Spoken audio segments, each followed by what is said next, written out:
Let's go back to basics. Sure. When did you realize something was wrong, potentially, with Silicon Valley Bank and take action? Well, I think it goes back for over a month, where some of the news started coming out about a potential issue with the balance sheet at SVB. Wednesday night, obviously, there was the announcement about additional funding. And coming into Thursday morning, I think there was this recognition that things were going to move very quickly. And it's really hard to overstate just how quickly things moved in those first few hours of Thursday morning. So Bloomberg had reported that Founders Fund had pulled its own operational cash, I suppose, from Silicon Valley Bank. And then there's the consideration around what portfolio companies should do. What was the decision there, the course of action that Founders Fund thought best? Well, the first consideration is the fiduciary duty to our LPs. We wanted to be in a good position with our cash, so we were doing the right thing for those investors, and then also doing as much as we could on the portfolio side of things to shore that up and communicate that we thought there was some risk that they should be looking into. The communication, Trae, it's such a difficult balancing act when Silicon Valley is ultimately a very small space. What do you make of the criticism and the worry around social media and the amplification of the fear come Wednesday, Thursday?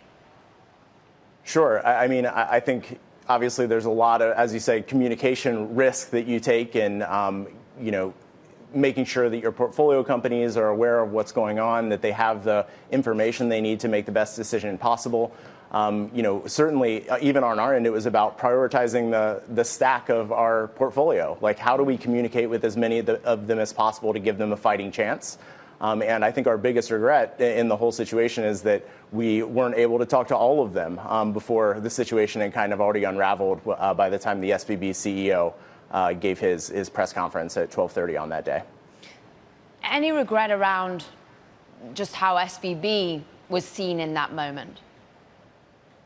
I don't think any of this was about like a judgment of SVB. Obviously, they've been a great partner in Silicon Valley for a long time, and we have close relationships with many people at the bank. I think for us it was about being intellectually honest and having a conversation about what we needed to do the right thing, as I said, for our LPs and for our portfolio companies, kind of by the amount of exposure that they had to this as well. These people aren't responsible for what happened at SVB, and they just had to do the right thing to make sure that they can make payroll, as Hemant said in the video that you guys played at the outset. Yeah, interesting. Hemant, he's one of a collective of venture capitalists that hope they can continue to do business with Silicon Valley Bank in its reincarnated form. Does Founders share that hope? I think we're certainly open to continuing a relationship with whoever ends up being the right player and partner in Silicon Valley moving forward. Obviously, the biggest concern at this point is that it seems like there's been a sort of a bifurcation that's happened as a result of the response of the federal government, where there's like regional banks on one side and you have the big banks on the other side, and making sure that our companies are diversified to the extent that they're going to have a good treasury plan that protects their deposits. Let's go back to what you're focused on. In some sense, defense and defense-related technology. Does all of the energy in that subsector just stop now? Or do you continue writing checks? Do you continue to see rounds in that space in particular? I don't really perceive that there's going to be any shift in the way that we as a fund think about making investments. Certainly there's macroeconomic headwinds that we've been facing for the last 18 months or so. But the government continues to be a customer. The world must go on, and I think for the sectors that I'm personally most interested in, kind of the intersection of technology and strategic industry, these things are going to continue largely as they have been for a long time. Of course, you're executive chairman, co-founded Anduril Industries. You're also on the board of Flexport. These critical infrastructure players as well. I'm just interested in your experience with government. I mean, your career was started with a congressman. How do you think government has reacted?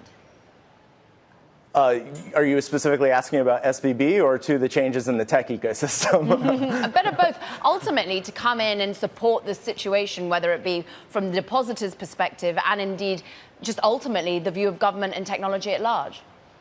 Yeah, well, I think the most inconvenient thing about the situation last week was actually the name of the bank. It got instantly politicized. I don't think this was political at all. I think the government did what they needed to do to protect and shore up these smaller regional banks and to ensure that there weren't any further runs. And so it seems like they acted quickly, they did the right thing, and hopefully that stability is going to play itself out in the coming weeks. Because it's your area of focus, what is stopping the public sector, the military, from adopting the best in technology, the best in class technology from Silicon Valley and the other areas you look at? Sure.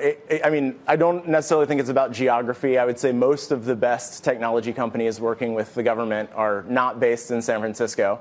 But the primary thing that's been problematic is not policy, it's not the authorities and the procurement system, it's just culture.